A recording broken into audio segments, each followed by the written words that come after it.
6:03 a.m. Northern Arabian Sea, 112 nautical miles south of the Iranian coastline. 14 Iranian drones just turned toward a United States naval convoy. Not one, not three. 14. And they were spreading. The convoy, USS Mesa Verde, a San Antonio-class amphibious transport dock carrying over 800 Marines, escorted by 2 Arleigh Burke-class destroyers, was transiting the Arabian Sea en route to the Persian Gulf when the contact picture on the radar screens changed without warning. What had been categorized as a routine cluster of slow-moving commercial drone tracks southeast of Bandar Abbas was now a coordinated formation. Course corrected. Speed increased slightly, bearing south, toward the ships. The officer of the deck aboard USS Mesa Verde had 47 seconds before the contact geometry became unambiguous. 47 seconds to determine whether this was a training formation that had drifted into commercial airspace or the beginning of a coordinated drone strike against 3 American warships in international waters. The window closed. Welcome to Navy Powerline, the channel that breaks down the operations that define American naval power. What you are about to hear is a reconstruction based on documented Iranian Shahed-series drone doctrine, U.S. Navy convoy air defense protocols, and operational parameters assessed by Fifth Fleet analysts following multiple real-world drone harassment incidents in the Arabian Sea corridor.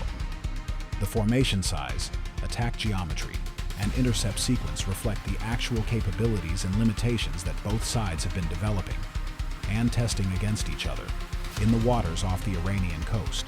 This is not a scenario from the future. This is where the threat is right now. To understand the danger facing the convoy, you need to understand what changed in Iranian drone warfare over the past several years. Iran has produced, distributed, and combat tested the Shahed-136 loitering munition extensively. The weapon is small in isolation. 2.5-meter wingspan, piston engine, 40-kilogram high-explosive warhead, range exceeding 2,000 kilometers, cruise speed approximately 185 kilometers per hour. Against a single target, a naval air defense crew engages it with minimal difficulty. Modern Aegis systems can track and engage it easily, but the Shahed-136 was never designed to be used alone. Iranian drone warfare doctrine is built on volume, not precision. The weapon's primary advantage is not its warhead, it is its economics. Each Shahed-136 costs between $20,000 and $50,000 to produce. Each intercept missile fired by an Aegis destroyer costs between $800,000 and $1.5 million. In a sustained engagement, the attacker is spending tens of thousands of dollars to force the defender to spend millions. And at some point, the defender's magazine empties before the attacker's supply does. This is the arithmetic that Iranian planners have studied. It is the arithmetic that makes a 14-drone strike on 3 American warships strategically meaningful, even if every drone is shot down. At 6:01 a.m., a communications technician aboard USS Cole, one of the 2 destroyer escorts, flagged an anomaly in the air picture. The 14 contacts had been intermittently visible on radar for approximately 22 minutes. They had been categorized as probable commercial drone traffic or possible Iranian military training activity. The Shahed-136's radar cross-section is small. In the northern Arabian Sea, where commercial traffic and Iranian military activity both generate low-slow radar contacts regularly, the signal had not triggered elevated concern. The technician elevated the contact at 6:02:11. The watch officer routed it to the Combat Information Center at 6:02:40. At 6:03, the formation made a simultaneous course correction toward the convoy. All 14 contacts, at the same time, precisely. That simultaneity removed all ambiguity. Commercial drones do not conduct coordinated formation maneuvers. Training formations do not execute uniform course changes toward American warships.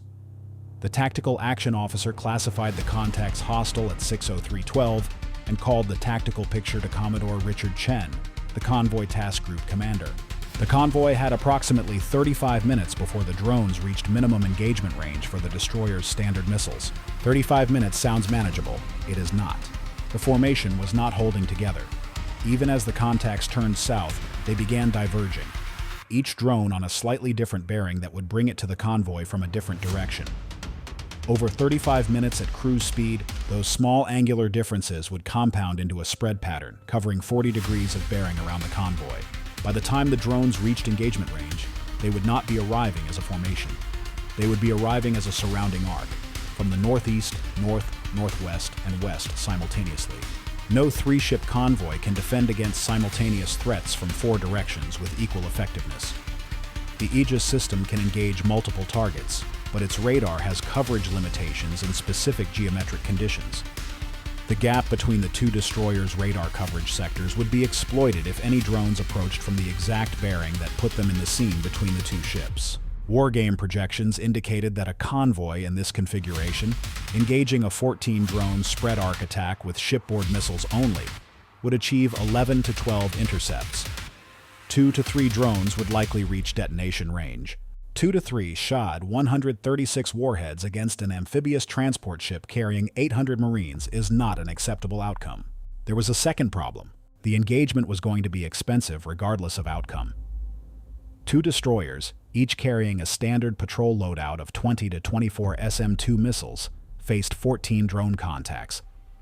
The kill ratio math worked in the convoy's favor, but only barely, and only if every shot connected cleanly. Inefficient intercepts, miss and refire engagements would burn through the magazine faster than the drone contacts decreased. If a second wave followed the first, and Iranian swarm doctrine anticipated follow-on waves, the destroyers would be defending a 100,000-ton amphibious ship with a partially depleted missile inventory. Commodore Chen needed the drones engaged before they reached the ships. He needed fighter aircraft. 2 A-18F Super Hornets from VFA-32, the Swordsman, had launched from USS Harry S. Truman approximately 40 minutes earlier on a standard combat air patrol mission. They were currently at Angels 20, approximately 90 nautical miles to the southwest. Loadout: 4 AIM-120 AMRAAM missiles and 2 AIM-9X Sidewinder missiles each. Intercept timeline to the drone formation at full military power, approximately 11 minutes. Chen authorization came back at 6:05 and 14 seconds. The 2 Super Hornets went to afterburner immediately. There was a weapons problem that the flight lead needed to think through as he flew. The AIM-120 AMRAAM is a beyond visual range air-to-air missile. It is designed for fast jet targets doing 500 to 1,500 knots in the engagement envelope, against a Shahed-136 doing 100 knots with a 2-meter wingspan at low altitude. The Seeker's acquisition performance is degraded. Post-engagement data from AMRAAM use against Shahed-class targets in other operational theaters had shown per-shot intercept rates of approximately 60 to 75% under favorable conditions. 60 to 75% meant roughly 1 miss for every 3 shots. 2 fighters, 4 AMRAAMs each, 8 missiles total. Against 14 drones, assuming 70% hit rate, 8 missiles produced approximately 5 to 6 kills. That left 8 to 9 drones continuing toward the convoy. The math did not close. Commodore Chen had recognized this before the fighters even launched. 40 nautical miles to the northwest, operating as part of a combined naval exercise that had been running for 6 days, was a UAE Air Force E-2D Advanced Hawkeye airborne early warning aircraft. The E-2D carried no weapons, but it had an active electronically scanned array radar with significantly superior low-slow target discrimination compared to the destroyer's AN/SPY-1D arrays. Against small, low-altitude, slow-moving drone contacts, the E-2D could resolve individual tracks that the ship radars blurred together. With E-2D data link support feeding targeting solutions directly into the fighters' cockpits, the AMRAAM acquisition problem would improve. Instead of working from marginal radar returns, the pilots would have precise targeting data on each contact. Chen requested E-2D support through the Combined Exercise Command Channel at 6:07 a.m. The UAE crew acknowledged at 6:08:11. But here was the complication nobody had planned for. The E-2D was operating under UAE Air Traffic Authority. Its radar, if it illuminated Iranian military assets over international waters in proximity to Iranian territory, would produce an electromagnetic signature that Iranian radar monitoring systems would detect. Tehran would know, in near real time, that an Emirati airborne asset had activated its radar during what they would characterize as an Iranian military exercise. The UAE had been carefully managing its relationship with Iran through an extended period of regional tension. There was a back-channel diplomatic framework, fragile and quiet, that had taken months to construct. being publicly identified as providing active targeting support to a U.S. military response to an Iranian drone launch, in a real-time operational context before the incident had even been officially acknowledged, would force Abu Dhabi into a position they had specifically worked to avoid. The E-2D crew knew this. They repositioned and went active anyway. Their reasoning was their own, and they never explained it through official channels. In the classified exchange of messages that followed in the days after the engagement, the UAE crew's only recorded comment about the decision was professional judgment. Somebody was going to have a difficult phone call later. At 6:09:22, the E-2D's data link feed came alive across the convoy and in the A-18F cockpits. The drone contacts, previously intermittent and blurred on the destroyer's own radar due to the low cross-section problem, resolved into precise individual tracks. The picture was clearer, and it was immediately worse. The E-2D had resolved a 15th contact that none of the destroyer's radars had detected. It was trailing the main formation by 8 nautical miles, flying lower, estimated 40 meters above the sea surface, on a slightly different approach bearing. The contact was smaller than the main formation drones. Its radar cross-section was barely above the noise floor. Intelligence assessment, generated in approximately 90 seconds by the analysts aboard USS Cole. One of 3 possibilities. First possibility, a terminal guidance relay drone carrying a data link package that would feed real-time imagery of the convoy back to the launch authority, allowing post-strike damage assessment. Second possibility, a follow-on strike element carrying a heavier warhead designed for a specific target. Third possibility, an electronic warfare drone carrying a jamming package. None of these possibilities were good. The third possibility was the most dangerous. At 6:09:51, the flight lead of the KIP element, call sign Sabre 1, received the updated picture from the E-2D data link. He conferred with Sabre 2 for 14 seconds on the tactical frequency and made the call. Sabre 2 would break off and engage the trailing contact first. Sabre 1 would work the main formation from north to south. Sabre 2 rolled in on the 15th contact at 06:12:14. The drone was at 40 meters altitude, tracking southeast at the convoy. Sabre 2 fired a single AIM-120. The missile guided cleanly on the E-2D's data link track, acquired the target, and detonated. The debris field scattered across the water. Technical analysis of debris collected by a diving team from USS Cole 2 days later would reveal what had been in that 15th drone, but that analysis came later. At 6:12, nobody knew what they had just destroyed. What they knew was that the main formation was now 31 nautical miles from the convoy's defensive perimeter and closing. Sabre 1 entered the engagement at 6:13:20. He fired in pairs, 2 missiles, brief pause, 2 missiles, working through the spread arc from the northern end of the formation toward the south. The E-2D's data link significantly improved the AMRAAMs acquisition against the small, slow targets. The hit rate was better than the pre-mission estimate of 70%. At 6:16:44, Sabre 1 was dry on AMRAAMs. He had destroyed 9 drones. 3 more were still flying. He pulled back, confirmed his AIM-9X loadout, 2 Sidewinder missiles, and considered his geometry. At this point, 3 drones were within approximately 15 nautical miles of the convoy. Too close for comfortable standoff missile work. The AIM-9X is a short-range infrared-guided missile. Against a piston-engine drone with heat signature, it would work, but the engagement would be close. He went in. The first Sidewinder launch was at 6:17:22, against a drone that the E-2D had painted at 12 nautical miles from the convoy. The missile guided cleanly. The drone disappeared from the screen. The second Sidewinder engaged at 6:17:51, hit. 11 contacts destroyed by air-to-air engagement, 1 by the leading Sidewinder earlier. The 15th trailing drone. Total, 12 from aircraft. 2 drones survived. They had descended during the fighter engagement, dropping to 15 meters above the water surface, below the floor of the AIM-9X's comfortable engagement envelope at close range. At that altitude, missile seekers track sea clutter. A miss at deck level risks a water impact that creates its own hazard. Sabre 1 pulled off and cleared the engagement zone. The 2 surviving drones were now inside the destroyer's defensive perimeter. USS Cole's Aegis system had been tracking both contacts throughout the air battle. The fire control solution was ready. At 6:21:07, USS Cole fired a single SM-2 Block 3B at the first contact. The intercept occurred at 4.2 nautical miles. Clean, immediate, confirmed. USS Stout engaged the second drone at 6:21:19. The SM-2 detonated 12 meters above and ahead of the target. The fragmentation pattern disabled the wing, but the fuselage remained largely intact.